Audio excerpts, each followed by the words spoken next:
Welcome guys, welcome back to Ridogram stories. അപ്പോൾ ഇന്ന് ഒരുപാട് പേരുടെ കമൻറ്റിന് ഇന്നൊരു ശമനമാവുകയാണ്. കാരണം വെച്ചാൽ ഒരുപാട് പേര് ചോദിച്ചാണ് ചേട്ടാ 10R ഒരു റിവ്യൂ ചെയ്യാമോ ഓണർഷിപ്പ്. കാരണം പലർക്കും അഫോർഡബിൾ ആയിട്ടുള്ളൊരു ലിറ്റർ ക്ലാസ് അല്ലെങ്കിൽ ഒരു സൂപ്പർ സ്പോർട്ട് ബൈക്കാണ് നമ്മുടെ 10R. അപ്പോൾ ഇന്ന് നമ്മുടെ ഡീറ്റെയിൽസ്, ഇന്ന് നമ്മുടെ 10R ഫുൾ ഓണർഷിപ്പ് റിവ്യൂ നമ്മൾ ചെയ്യാൻ പോകുന്നത്. നമ്മുടെ ഉള്ള ഡാനി ബ്രോ ആണ്. ആക്ച്വലി ഒരു സ്പെഷ്യൽ താങ്ക്സ് പറഞ്ഞത്, കാരണം നമ്മൾ ഓൾറെഡി ഈ വീഡിയോ ചെയ്തതായിരുന്നു. ഒട്ടും ടൈമില്ലാന്നിട്ട് ഡാനി ബ്രോ അന്ന് പങ്കെടുത്തിട്ടും നമുക്ക് അവസാനം ഞങ്ങളുടെ ഒരു മിസ്റ്റേക്ക് കാരണം ഒരു വീഡിയോ മിസ്സായി. എന്നിട്ട് വീണ്ടും ചേട്ടാ ഒരു കാര്യം ചെയ്യാമോ എന്ന് ചോദിച്ചപ്പോൾ നമ്മൾ കൂടെ വന്നത്. Thanks bro, thank you for coming. അപ്പോൾ നമുക്ക് ഡയറക്റ്റ് അധികം വലിച്ചു നീട്ടാൻ വീഡിയോയിലേക്ക് കിടക്കാം.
അപ്പോൾ ചേട്ടാ, ഫസ്റ്റ് ക്വസ്റ്റ്യൻസ്, അതായത് 10R ചൂസ് ചെയ്യാനുള്ള പ്രധാന കാരണം വെച്ചാൽ ഇത്ര ഈ ഒരു സെഗ്മെൻറ്റിൽ ഐ തിങ്ക് R1 ഉണ്ടായിരുന്നു, പഴയ R1 ഉണ്ടായിരുന്നു, നമ്മുടെ ക്രോസ് പ്ലെയിൻ മോഡൽസ് ഉണ്ടായിരുന്നു, R6 ഉണ്ടായിരുന്നു, അതുപോലെ തന്നെ മറ്റു ലിറ്റർ ക്ലാസ് GSX-R അടക്കമുള്ള വണ്ടികളുണ്ടായിരുന്നു. എന്നിട്ട് എന്തുകൊണ്ടാണ് നമ്മുടെ 10R ചൂസ് ചെയ്യാൻ കാരണം?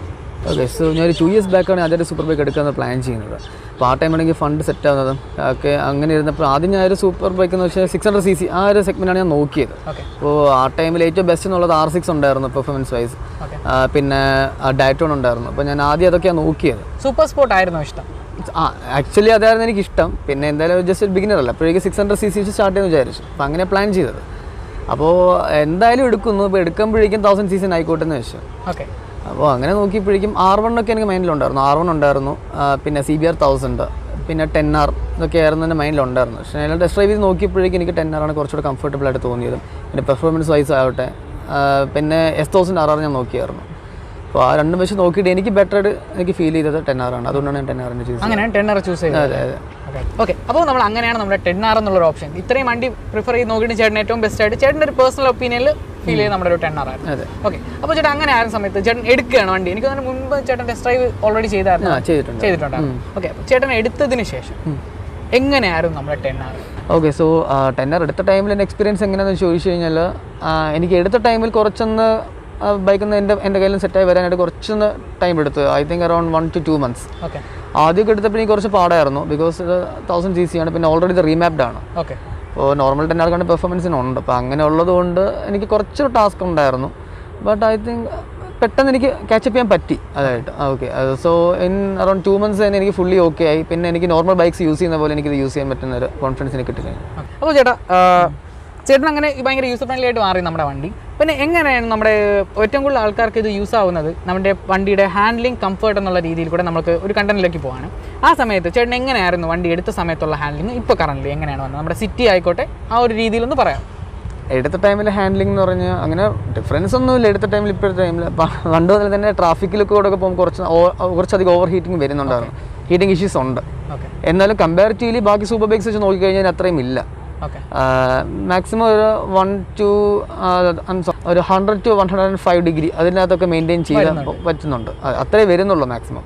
പിന്നെ അല്ലാതെ ഭയങ്കര അങ്ങ് ഓവർ ഹീറ്റ് ആവത്തുമില്ല. പിന്നെ ജസ്റ്റ് ഒന്ന് ഹീറ്റായി വന്നാൽ തന്നെ ജസ്റ്റ് സ്ട്രെച്ച് റോഡ് കിട്ടിക്കഴിഞ്ഞാൽ ത്രോട്ടിൽ ചെയ്ത് ഓടിച്ചു കഴിഞ്ഞാൽ പെട്ടെന്ന് തന്നെ അത് ഹീറ്റ് മാറുന്നു. അതായത് സിറ്റിയിൽ മാത്രമേ ഒരു ബുദ്ധിമുട്ട് അതെ അതെ അതെ, ഹൈവേയിലൊന്നും ഒരു പ്രോബ്ലം ഇല്ല, ഹീറ്റിംഗ് ഇഷ്യൂസ് ഒന്നും ഒരിക്കലും വരത്തില്ല. നമ്മളൊരു കാഷ്വൽ ആയിട്ടുള്ള ഒരു നോർമൽ റോഡിലേക്ക് പോകുകയാണെങ്കിൽ എങ്ങനെയാണ് അതിപ്പോൾ അത്യാവശ്യം കുറച്ച് ട്രാഫിക്സ് കാര്യങ്ങളെല്ലാം കൂടെ ഉള്ള രീതിയിൽ പ്രോബ്ലം ഒന്നുമില്ല, ഒരു കുഴപ്പമില്ല, ബുദ്ധിമുട്ടില്ല, ഹീറ്റ് വലിയ ഇഷ്യൂ ആയിട്ട് വരത്തില്ല. ഇല്ല വരത്തില്ല. ജസ്റ്റ് ഈ അത്രയും ട്രാഫിക്കിനിടയ്ക്ക് നമ്മൾ സ്റ്റോപ്പ് ചെയ്ത് പോകുമ്പോൾ മാത്രമാണ് ട്രാഫിക്കിലാണ് ഏറ്റവും ബുദ്ധിമുട്ട് അനുഭവിക്കുന്നത്. അല്ലാതെ നോക്കുകയാണെങ്കിൽ വണ്ടിക്ക് ഭയങ്കര കംഫർട്ടബിൾ ആണ്. അപ്പോൾ ഇതിന്റെ ഹാൻഡ്ലിംഗ് ലെവൽ പ്രത്യേകിച്ച് നമ്മൾ ഒരുപാട് കംഫർട്ട് ചോദിക്കുമ്പോൾ നമ്മൾ സേഫ്റ്റി എന്നുള്ളൊരു മീൻസ് നമ്മുടെ ഒരു ടൂറർ പോലെ എന്തായാലും അത്രയും കംഫർട്ട് ആവില്ല എന്ന് എല്ലാവർക്കും മനസ്സിലാവും. അപ്പോൾ അത് കഴിഞ്ഞിട്ട് നമ്മൾ ഈ ഒരു ഹാൻഡ്ലിംഗ് എന്ന് പറയുന്ന ഒരു പർപ്പസ് വരുന്നത്, കാരണം ഈ വണ്ടിയുടെ ഏറ്റവും മികച്ച ഒരു മേഖല അവിടെയാണ് വണ്ടിയുടെ ഹാൻഡ്ലിംഗ്. എങ്ങനെയാണ് ചേട്ടൻ ഹാൻഡ്ലിങ്ങിനെ പറ്റി പറയുന്നത്? ഓക്കെ, സോ ഹാൻഡ്ലിംഗ് വൈസ് നോക്കിക്കഴിഞ്ഞാൽ നോർമലി ഇപ്പോൾ സൂപ്പർ ബൈക്സ് എന്ന് പറയുന്നത് ഹാൻഡ്ലിംഗ് ഭയങ്കര സ്റ്റേബിൾ തന്നെ ആയിരിക്കും. ഇപ്പോൾ ഹൈ റേറ്റ് സ്പീഡ് ആയിക്കോട്ടെ, എന്നാലും അത് ഭയങ്കര ബോബ്ലിങ്ങോ അങ്ങനത്തെ ഒരു ഇഷ്യൂസും വരത്തില്ല. അതിപ്പോൾ അതിൻ്റെ ഇപ്പോൾ ഇതാണ് 1000cc ആണ്. സോ അതുകൊണ്ട് അത്രയേറെ എഞ്ചിനീയർഡ് ആയിട്ടാണ് അവർ കമ്പനിക്കാർ ഇറക്കിയിരിക്കുന്നത്. സോ അത് പറയേണ്ട ഒരു ആവശ്യമില്ല. ഹാൻഡ്ലിംഗ് എന്ന് പറഞ്ഞു കഴിഞ്ഞാൽ പക്ക കോർണറിംഗ് സ്റ്റെബിലിറ്റീസ് ആയാലും നമ്മുടെ റോഡ്സിൽ പെർഫെക്റ്റ് തന്നെയാണ് അല്ലേ? അതെ. പിന്നെ കോർണറിംഗ് സ്റ്റെബിലിറ്റി എന്ന് പറഞ്ഞാൽ ടയർ ഒരു ഇമ്പോർട്ടൻറ്റ് ഫാക്ടറാണ്. കാരണം ടയറിൻ്റെ പെർഫോമൻസ് അനുസരിച്ചിരിക്കുക കോർണറിംഗ് എങ്ങനെയാണെന്നുള്ളത്. ഇപ്പോൾ അല്ല കുറച്ച് സ്റ്റിക്കി ടയർസ് ഇടുന്നതായിരിക്കും ഏറ്റവും ബെറ്റർ. അതാകുമ്പോൾ ഈ കോർണറിംഗ് സ്റ്റെബിലിറ്റി നമുക്ക് തന്നെ അത് ഫീൽ ചെയ്യും. അപ്പോൾ അതാണ് നമ്മുടെ ഹാൻഡ്ലിംഗ് ആൻഡ് കോർണർ സ്റ്റെബിലിറ്റി എല്ലാത്തിനെ പറ്റി പറയുന്നത്. ഓക്കെ ചേട്ടാ. അപ്പോൾ അടുത്ത് നമ്മൾ വരുന്ന ഒരു പ്രധാന മേഖല എന്ന് പറയുന്നത് മെയിൻ്റനൻസ് എന്ന് പറയുന്നൊരു ഫാക്ടറാണ്. ഏറ്റവും കൂടുതൽ ആൾക്കാർക്ക് അറിയേണ്ടത്, കാരണം കോസ്റ്റ് വൈസ് നോക്കുകയാണെങ്കിൽ വണ്ടി ഭയങ്കര ലോ കോസ്റ്റ്, ഒരു നമുക്ക് ഈസിലി അവൈലബിൾ ആകുന്ന ഒരു കോസ്റ്റ് ഉള്ളൊരു വണ്ടിയാണ് നമ്മുടെ 10R. പക്ഷേ സർവീസിൽ നോർമലി നമ്മുടെ കവാസാക്കി കുറച്ച് എക്സ്പെൻസീവ് ആണ്. അപ്പോൾ ചേട്ടൻ്റെ അഭിപ്രായത്തിൽ എങ്ങനെയാണ് നമ്മുടെ വണ്ടിയുടെ കോസ്റ്റും കാര്യങ്ങളും വരുന്നത്? മെയിൻ്റനൻസ് എന്ന് വെച്ച് കഴിഞ്ഞാൽ നോർമലി ഒരു പീരിയഡിക്കൽ സർവീസ് എന്ന് പറഞ്ഞാൽ 10,000 to 12,000 to 13,000 ആ റേഞ്ചിൽ നിൽക്കും. Normal oil change, filter change അങ്ങനെയൊക്കെ വരുന്നത്. അതിന് അങ്ങനെ വലിയൊരു കൂടാറില്ല. പിന്നെ ഈ ബ്രേക്ക് പാഡ്സ് ഒക്കെ ആണെങ്കിൽ അറൗണ്ട് ഫ്രണ്ട് മാത്രം around 20,000, rear around I think 6,000 to 7,000 rupees ആ റേഞ്ചൊക്കെ വരുന്നത്. പാർട്സ് വൈസ് നോക്കി കഴിഞ്ഞാൽ ഭയങ്കര കോസ്റ്റ്ലിയാണ്. അല്ലാതെ മെയിൻ്റെനൻസ് ഇപ്പോൾ സർവീസിങ് നോർമൽ സർവീസിംഗ് ഒക്കെ ആണെന്നുണ്ടെങ്കിൽ നമുക്ക് അഫോർഡ് ചെയ്യാൻ പറ്റുന്ന ഒരു കാര്യമുള്ളൂ. അതെ, നമുക്കൊരു കാർ മെയിൻറ്റെയിൻ ചെയ്യുന്ന രീതിയിൽ അത്രേ വരത്തുള്ളൂ. അതെ. ഓക്കെ ഏട്ടാ. അപ്പോൾ ഇത് ചോദിച്ചുകൊണ്ട് തന്നെ കവാസാക്കിയുടെ സർവീസിങ്ങിനെ പറ്റി എന്താണ് പറയാനുള്ളത്? സർവീസിങ് കവാസാക്കിയുടെ നല്ല തന്നെയാണ്, കുഴപ്പമൊന്നും എനിക്ക് ഇതിലോട്ടും വേറെ കംപ്ലയിൻസ് ഒന്നും വന്നിട്ടില്ല. ഞാൻ ആ ബൈക്ക് എടുത്ത ടൈമിൽ തന്നെ കവാസാക്കിയിലാണ് കൊടുത്തോണ്ടിരുന്നത്. നല്ല സർവീസിംഗ് ആണ്. അതെ, വേറെ ബുദ്ധിമുട്ടുകളൊന്നും നമുക്ക് എടുത്തു കഴിഞ്ഞാലും ധൈര്യമായി നമ്മുടെ സർവീസ് സെന്റർ കയറ്റാം. അതെ, കാരണം ഇവർക്കാണെങ്കിൽ എല്ലാ മന്തിലും ഒക്കെ ക്യാമ്പുണ്ട്. കൊച്ചിയിലാണ് നോർമൽ സർവീസ്, അവിടെയാണ് ഉള്ളത്. പക്ഷേ ഇവർ എല്ലാ മന്തും ക്യാമ്പ് നടത്തുന്നുണ്ട്, ട്രിവാൻഡ്രത്തോടെ വരുന്നുണ്ട്. പക്ഷേ ഇപ്പോൾ കോവിഡ് ഇഷ്യൂസ് ആയതുകൊണ്ടാണ് കുറച്ച് നാളായിട്ട് ഇപ്പോൾ വരുന്നില്ല. പക്ഷേ അതല്ലാതെ കോവിഡ് ഇഷ്യൂ മാറി കഴിഞ്ഞാൽ എല്ലാ മന്തും വരും. സോ നമുക്ക് ഈസിലി ഇവിടെ കൊണ്ട് കൊടുക്കാന്നുള്ള കാര്യം ഈസിലി അവൈലബിൾ ആണ്. അതെ. ചേട്ടാ, ഒരു പ്രധാന കാര്യം കൂടെ, ഇപ്പോൾ നമ്മൾ ഒരുപാട് പേര് പറഞ്ഞു കേട്ടുള്ള കാര്യമാണ്, എനിക്കൊന്ന് കമന്റ് സെക്ഷനിൽ 1-2 പേര് ചോദിച്ചിട്ടുണ്ട്. ഇവിടെ കവാസാക്കിയുടെ ഈ ഒരു ലേബർ കോസ്റ്റ് വരുന്നത് അറൗണ്ട് അവേഴ്സിലാണ്, ഇത്ര മണിക്കൂർ അങ്ങനെയാണ് പറയുന്നത്. അപ്പോൾ അതുകൊണ്ട് തന്നെ ഭയങ്കര എക്സ്പെൻസീവ് ആണെന്നാണ് പറയുന്നത്. ചേട്ടൻ്റെ അഭിപ്രായത്തിൽ എന്താണ്? അങ്ങനെ അവേഴ്സിലാണ് ലേബർ ചാർജ് കുറച്ച് കൂടുതലാണ് തന്നല്ലേ? അപ്പോൾ ചേട്ടാ, നമുക്കൊരു മെയിൻ പാർട്ടിലോട്ട് കിടക്കാം. അതായത് പ്രത്യേകിച്ചും പറയേണ്ടത് എന്താണെന്ന് വെച്ചാൽ ഒരുപാട് പേര് ആഗ്രഹിക്കുന്നുണ്ട് ഒരു 10Rൻ്റെ ഒരു 10R എടുക്കാനായിട്ട് ഓൺ ചെയ്യാനായിട്ട്. അപ്പോൾ അവർക്ക് അറിയേണ്ട ഏറ്റവും നല്ല കാര്യം പ്രത്യേകിച്ച് വണ്ടിയുടെ പോസിറ്റീവ് ഫാക്ടേഴ്സ്, നെഗറ്റീവ് ഫാക്ടേഴ്സ്. അപ്പോൾ ചേട്ടനെ സംബന്ധിച്ചിടത്തോളം എന്താണ് ചേട്ടൻ്റെ പോസിറ്റീവ് സൈഡിൽ നിന്ന് ആദ്യം പറയാനായിട്ടുള്ളത്? ഓക്കെ, സോ പോസിറ്റീവ് സൈഡ് പറഞ്ഞു കഴിഞ്ഞാൽ ബൈക്കിൽ ഒരുപാട് സേഫ്റ്റി മെഷേഴ്സിൽ തന്നെ വരുന്നുണ്ട്. ലൈക്ക് ഇപ്പോൾ പെർഫോമൻസ് സൈഡ് ആയിക്കോട്ടെ, ഇപ്പോൾ ഇതിലിപ്പോൾ 3 പവർ മോഡ്സ് വരുന്നുണ്ട്. ഇപ്പോൾ low performance, medium, full performance, അങ്ങനെ 3 മോഡ്സ് വരുന്നുണ്ട്. പിന്നെ അതുപോലെ KCMF എന്ന് പറഞ്ഞിട്ട് കവാസാക്കി കോർണറിംഗ് മാനേജ്മെൻറ്റ് ഫംഗ്ഷൻ. പിന്നെ ഇതിൽ KIBS വരുന്നുണ്ട്, അത് ആൻറ്റി ലോക്ക് ബ്രേക്കിംഗ് സിസ്റ്റത്തിൻ്റെയാണ്. ഇപ്പോൾ കോർണറിംഗ് ABSൻ്റെ വരുന്നുണ്ട്. പിന്നെ കിക്ക് ഷിഫ്റ്റർ. അപ്പോൾ അങ്ങനെ ഒരുപാട് ഇതിൽ പോസിറ്റീവ് സൈഡ് നോക്കിക്കഴിഞ്ഞാൽ ഒരുപാട് ഇത് വരുന്നുണ്ട്. പിന്നെ നെഗറ്റീവ് എന്ന് പറഞ്ഞു കഴിഞ്ഞാൽ ആകെ ഇതിലുള്ളതെന്ന് പറഞ്ഞു കഴിഞ്ഞാൽ എനിക്ക് അങ്ങനെ പ്രത്യേകിച്ചൊന്നും ഫീൽ ചെയ്തിട്ടില്ല. പിന്നെ ഇപ്പോൾ എന്താ, ഇപ്പോൾ ബമ്പർ ചുമ്പർ ട്രാഫിക് വരുമ്പോഴേക്കും കുറച്ചൊന്ന് ഹീറ്റിംഗ് ഇഷ്യൂസ് ആണ്. ഇപ്പോൾ എല്ലാ സൂപ്പർ ബൈക്സിനും ഉള്ളതാണ്, അതൊരു നെഗറ്റീവായിട്ട് പറയാനായിട്ടുള്ളതൊന്നും ഇല്ല. ബട്ട് സ്റ്റിൽ വേണമെങ്കിൽ അത് ഇൻക്ലൂഡ് ചെയ്യാം, അത്രേ ഉള്ളൂ, അല്ലാതെ വേറെ ഒന്നും ഇല്ല. അതെ. പിന്നെ ഈ ഒരു ഗ്രൗണ്ട് ക്ലിയറൻസ് എപ്പോഴെങ്കിലും ഇഷ്യൂ ആയിട്ട് ഇല്ല, പ്രോബ്ലം വന്നിട്ടില്ല. പിന്നെ നമുക്ക് പറയുകയാണെന്നുണ്ടെങ്കിൽ ഒരു സൂപ്പർ സ്പോർട്ട്, ഇപ്പോൾ ബ്രോ ഒരു സൂപ്പർ സ്പോർട്ട് ഇഷ്ടപ്പെടുന്ന ഒരാളാണ്. അത്തരത്തിലുള്ള ആൾക്ക് ഈ ഒരു പൊസിഷൻ ആൻഡ് ഈ ഒരു കംഫർട്ടബിൾ മേഖല കറക്റ്റാണ്. മറ്റൊരു മേഖല ഇഷ്ടപ്പെടുന്ന ഒരാൾക്ക് ഈ ഒരു വണ്ടി ആപ്റ്റ് ആകുമോ? മീൻസ് ഒരു അഡ്വഞ്ചർ പോലത്തെ വണ്ടികൾ നോക്കുന്ന ഒരാൾക്ക് ഈ ഒരു 10R പെട്ടെന്ന് ഒരു ഓപ്ഷൻ ആയിട്ട് വന്നാൽ അത് പോസിറ്റീവ് സൈഡ് ആയിരിക്കും, നെഗറ്റീവ് സൈഡ് ആയിരിക്കും? അങ്ങനെ ചോദിച്ചാൽ എനിക്കറിയത്തില്ല. ബിക്കോസ് അങ്ങനെ ക്രൂസർ ടൈപ്പ് അങ്ങനെ എനിക്ക് വലിയതായിട്ടൊരു ഇൻട്രസ്റ്റ് ഇല്ലാത്തൊരു മോഡലാണ്. സോ ഞാൻ അത് അങ്ങനെ അധികം ഓടിക്കാത്തൊരു വ്യക്തിയുമാണ്. ഞാൻ പണ്ട് പോലെ സൂപ്പർ സ്പോർട്സ് ഒരു പക്ക ഒരു കംഫർട്ടബിൾ മേഖല പ്രതീക്ഷിച്ച് വരുന്ന ഒരാൾ ഇതിലേക്ക് കംഫർട്ട് ഉണ്ട്, കംഫർട്ട് അത്യാവശ്യം അധികം കംഫർട്ട് ഉണ്ട്. പക്ഷേ ലോങ് ട്രാവൽ നോക്കിക്കഴിഞ്ഞാൽ കുറച്ച് പാടായിരിക്കും. കാരണം ഇപ്പോൾ ഇതിൽ ഞാനിപ്പോൾ ബാംഗ്ലൂർ പോയിട്ടുണ്ട്. ഇപ്പോൾ ബാംഗ്ലൂരൊക്കെ പോകുമ്പോഴേക്കും അറൗണ്ട് ആദ്യത്തെ ഒരു 200-300 കിലോമീറ്റേഴ്സൊക്കെ പ്രോബ്ലം കാണത്തില്ല. അത് കഴിഞ്ഞ് കഴിഞ്ഞാൽ പിന്നെ നല്ല ബാക്ക് പെയിൻ ഒക്കെ വരാറുണ്ട്, കാരണം ഫുൾ ലീൻ ചെയ്തല്ലേ ഇരിക്കുന്നത്. അപ്പോൾ ആ ഒരു ഇതിൽ മാത്രമേ വരുന്നുള്ളൂ. പക്ഷെ അതല്ലാതെ വേറെ പ്രോബ്ലം ഒന്നുമില്ല. നോർമൽ യൂസിനൊന്നും ഒരു ബുദ്ധിമുട്ടില്ല. ഇല്ല. ഓക്കെ. അപ്പോൾ അടുത്ത് നമുക്ക് ഇതിലെ കുറച്ച് ടെക്നിക്കൽ പാർട്ട് പ്ലസ് മോഡിഫിക്കേഷൻ എന്നുള്ള രീതിയിലേക്ക് പോകാൻ ചേട്ടാ. അതായത് പ്രത്യേകിച്ച് പറയാനുള്ളത് എന്താണെന്ന് വെച്ചാൽ വണ്ടിയിൽ കറൻ്റ്ലി കുറച്ച് ഇലക്ട്രോണിക്സ് ആൻഡ് ഓൾറെഡി കുറച്ച് ഫീച്ചേഴ്സ് വണ്ടിക്ക് അവൈലബിൾ ആണ്. അതിനെപ്പറ്റി ചേട്ടൻ എന്താണ് അപ്പോൾ എന്തൊക്കെ ഫീച്ചേഴ്സാണ് നമ്മുടെ കറൻ്റ്ലി 10R അവൈലബിൾ ആയിട്ടുള്ളത്? ഫീച്ചേഴ്സ് ഇപ്പോൾ ഇതിൽ 3 മോഡ്സ് ലോഞ്ച് കൺട്രോൾ ഉണ്ട്. ഓക്കെ. പിന്നെ ക്വിക്ക് ഷിഫ്റ്റർ, പിന്നെ എൻജിൻ ബ്രേക്കിംഗ് സിസ്റ്റം, പിന്നെ കോർണറിങ് ABS, പിന്നെ പവർ മോഡ്സ് ഞാൻ പറഞ്ഞില്ല നേരത്തെ. അതെ, ഇതൊക്കെയല്ല ബേസിക്കലി വരുന്നത്. പിന്നെ ഇലക്ട്രോണിക് സ്റ്റിയറിംഗ് ഡാമ്പർ ഉണ്ട്. ഡാമ്പർ നല്ലൊരു യൂസാണ് ഇതിന്, കാരണം ഇത് മോസ്റ്റ്ലി വീലിയാണ് ഞാൻ ഓടിക്കുന്നത്. അപ്പോൾ അങ്ങനെ ഉള്ളപ്പോഴും ഹാൻഡിൽ നല്ല സ്റ്റേബിൾ ആവുന്നത് ഇതുള്ളത് കൊണ്ടാണ്. അങ്ങനെ ഇതൊക്കെയാണ് നമ്മുടെ ഇതിൽ വരുന്ന ഒരു ടെക്നോളജിക്കൽ പാർട്ട്. അതെ, ഓക്കെ ഏട്ടാ. അപ്പോൾ അത് മാത്രമല്ലാതെ നിങ്ങൾ കാണുന്നതല്ല, ഇതൊരു മിഷ്യൻ ഗണ്ണാണെന്ന് വേണമെങ്കിൽ പറയാം. കാരണം എനിക്ക് തോന്നുന്നു ഒരുപാട് ഇതിലൊരു മോഡ് ചെയ്തിട്ടുണ്ട്, അതും ഇതിൻ്റെ ഒരു സ്പോർട്ട് പർപ്പസിന് വേണ്ടിയായിട്ട്. ചേട്ടാ എന്തൊക്കെയാണ് ഇതിലേക്ക് വരുത്തിയിട്ടുള്ള modifications? Okay, so bike remap ചെയ്തിട്ടുള്ളതാണ്. അതെ. പിന്നെ അതുപോലെ ഇതിൻ്റെ എയർ ഫിൽട്ടർ ഇത് മാറ്റി സ്റ്റോക്ക് റീപ്ലേസ്മെൻറ്റ് ക്യാൻറ്റനെ ചെയ്തിട്ടുണ്ട്. പിന്നെ അതുപോലെ എക്സോ സിസ്റ്റം മാറ്റിയിട്ടുണ്ട്. അതിപ്പോൾ ഇതിൻ്റെ 2 ബ്രദേഴ്സിൻ്റെ വെച്ചിരിക്കുന്നത്. ഓക്കെ. ഇത്രയാണ് മോഡ്സ് ഇപ്പോൾ കറൻ്റ് പെർഫോമൻസ് സൈഡിൽ ഞാൻ ചെയ്തിട്ടുള്ളത്. ഇപ്പോൾ അറൗണ്ട് ഒരു 130 bhp, ഇപ്പോൾ അറൗണ്ട് ഒരു 230 bhp 230 ആ റേഞ്ച് വരുന്നുണ്ട്. ഇതെല്ലാം കൂടെ ആയിട്ട് ഓൾറെഡി ഒരു 210 bhp പവറുള്ള ഒരു വണ്ടി ഇപ്പോൾ ഒരു 230 എന്ന് പറയുന്ന ഒരു ലെവലിലേക്ക് മാറിയല്ലേ? അതെ, 230 പ്ലസ് വരും കൂട്ടിച്ച് നോക്കിക്കഴിഞ്ഞാൽ. അതെ. ഓക്കെ ചേട്ടൻ, ഇത് എനിക്കറിയാം ഏറ്റവും കൂടുതൽ എൻജോയ് ചെയ്ത് ഓടിക്കുന്ന ഒരാളാണ് ചേട്ടൻ, എനിക്ക് നല്ല രീതിയിൽ അറിയാം വ്യക്തമായിട്ട്. എന്നാലും ഞാൻ ചോദിക്കുകയാണ് ചേട്ടാ, ഇത്രയും ഒരു പെർഫോമൻസ് ഓറിയൻറ്റഡ് ആയിട്ട് നമ്മൾ സെറ്റ് ചെയ്ത വണ്ടി ചേട്ടൻ സിൻസിയർ ആയിട്ട് ചേട്ടൻ ഇവിടെ എൻജോയ് ചെയ്യാൻ പറ്റുന്നുണ്ടോ നമ്മളെ റോഡിൽ?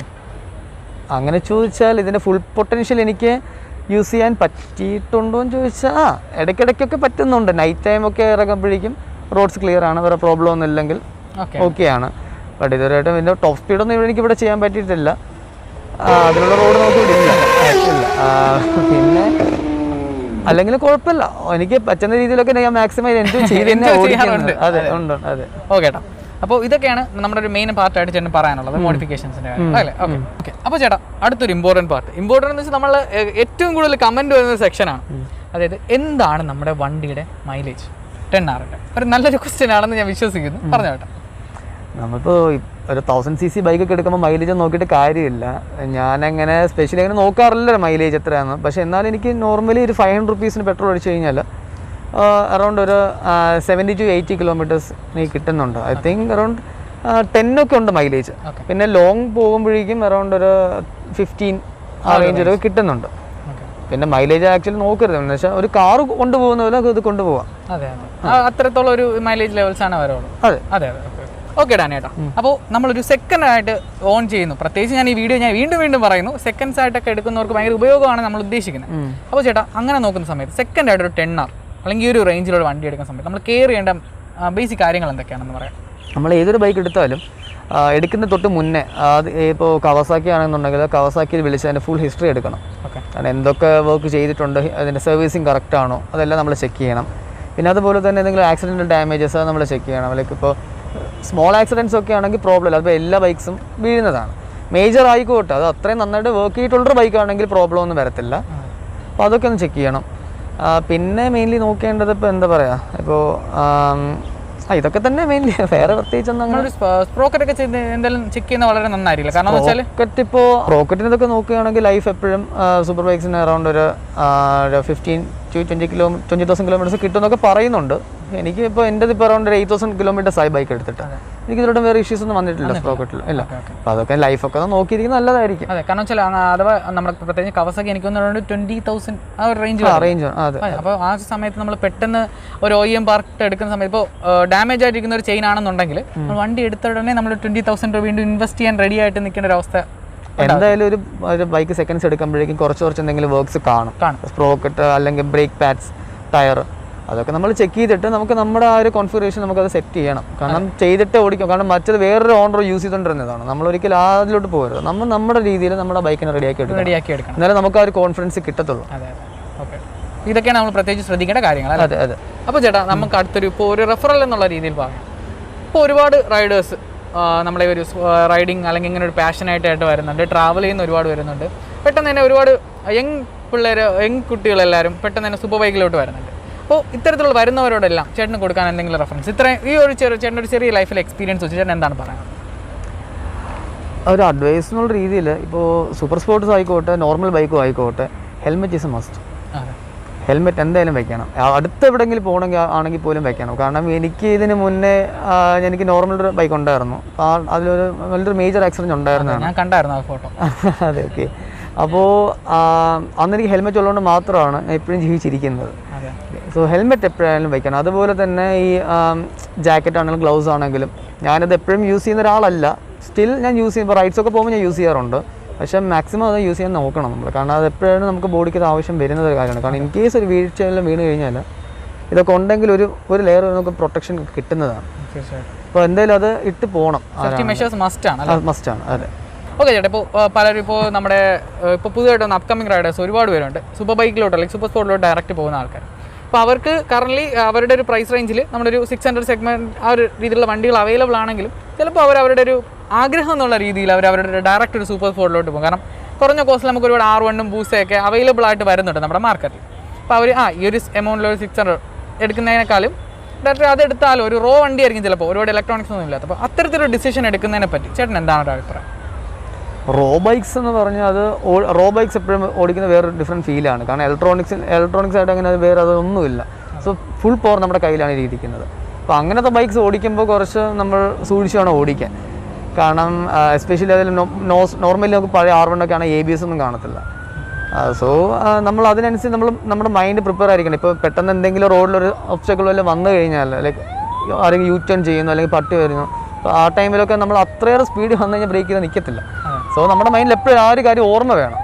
ഇങ്ങനെ ABS ഇല്ലാത്ത ബൈക്കാണ്. സോ കുറച്ച് സൂക്ഷിച്ച് ഓടിക്കണം. ബട്ട് എന്നാലും ഞാൻ ഒരു കാര്യം പറയും, ഇപ്പോൾ R1 ഒക്കെ ആണെങ്കിൽ പോലും അതിൻ്റെ ബ്രേക്കിംഗ് എന്നൊക്കെ പറഞ്ഞാൽ പക്കാ ബ്രേക്കിംഗ് ആണ്. ABS ഉള്ള ബൈക്ക് പോലെ തന്നെയാണത്. ബട്ട് സ്റ്റിൽ സഡനായിട്ട് വന്ന് എന്തെങ്കിലും ബ്രേക്ക് ചെയ്ത് കഴിഞ്ഞാൽ കൈ നിൽക്കത്തില്ല. അത് എനിക്കൊരിക്കൽ ഫീൽ ചെയ്തിട്ടുണ്ട്. എൻ്റെ പോവാറായി ബട്ട് പോയില്ല എന്നുള്ള രീതിയിൽ നിന്നിട്ടുണ്ട്. ഓക്കെ, സോ അതുകൊണ്ട് പറഞ്ഞതാണ്. അല്ലാതെ വേറെ നമ്മളതിന് റെഡിയാണ്, നമ്മളതിന് പ്രിപ്പയർഡ് ആണ്, നമ്മൾ അത്രയും മെച്യൂരിറ്റി ആയിട്ട് വണ്ടി ഹാൻഡിൽ ചെയ്യുന്നുണ്ടെങ്കിൽ അതൊരു ബെസ്റ്റ് ഡിസിഷൻ തന്നെയായിരിക്കും. അതെ തന്നെ. പിന്നെ എപ്പോഴും സൂപ്പർ സ്പോർട്സ് ഓടിക്കുമ്പോഴേക്കും നമ്മൾ കുറച്ച് നമ്മൾ മൈൻഡ് ആ രീതിയിൽ പ്രിപ്പയർഡ് ആയിരിക്കണം. കാരണം ഭയങ്കര ഒരു പവർഫുൾ മെഷീൻ നമ്മുടെ കയ്യിലിരിക്കുന്നത്. അപ്പം നമുക്ക് മാത്രമല്ല വേറെ വരുന്നവർക്കും ഒരു അവരുടെ ലൈഫ് ഡേഞ്ചർ ആക്കാൻ നമ്മളായിട്ടൊരു അവസരം ഉണ്ടാക്കാൻ പാടില്ല. അതെ. അപ്പോൾ അത് നമ്മൾ നോക്കി ഓടിക്കണം, അത്രേ ഉള്ളൂ. അപ്പോൾ ഗൈസ്, നമ്മുടെ 10R ഒരു കംപ്ലീറ്റ് ഓണർഷിപ്പ് റിവ്യൂ നമ്മളിപ്പോൾ ഇവിടെ കംപ്ലീറ്റ് ചെയ്യുകയാണ്. അപ്പോൾ താങ്ക് യു ഡാനിയേട്ടാ, താങ്ക് യു ഫോർ കമ്മിങ്. അത് മാത്രമല്ല എനിക്കൊന്നും ഇതിലിനി ഓൾമോസ്റ്റ് എല്ലാ ഡീറ്റെയിൽസ് നമ്മൾ കവർ ചെയ്തിട്ടുണ്ട്. ഇനി എന്തെങ്കിലും ഡൗട്ട്സ് ഉണ്ടെങ്കിൽ ഞാൻ ഡാനി ബ്രോയുടെ Instagram ID നമ്മൾ താഴെ കൊടുത്തേക്കാം. എന്തെങ്കിലും ഡൗട്ട്സ് ഉണ്ടെങ്കിൽ തീർച്ചയായിട്ടും ചോദിക്കാം. അല്ലേ ഡാനിയേട്ടാ? അല്ല എന്തായാലും ക്ലിയർ ചെയ്യും. നിങ്ങൾക്ക് എടുക്കാൻ ആഗ്രഹമുണ്ട് എന്തായാലും ചേട്ടനെ കോൺടാക്ട് ചെയ്താൽ ചേട്ടൻ്റെ ഡീറ്റെയിൽസും എന്തൊക്കെ കെയർ ചെയ്യണമെന്നും കൂടി നമ്മളോട് പറഞ്ഞു തരും. അപ്പോൾ അടുത്തിനി ഒരു ഇതുപോലെ നല്ലൊരു ഇൻഫോർമേറ്റീവ് ഒരു വീഡിയോയിൽ കാണുന്നവരെ ബൈ ബൈ, ടേക്ക് കെയർ.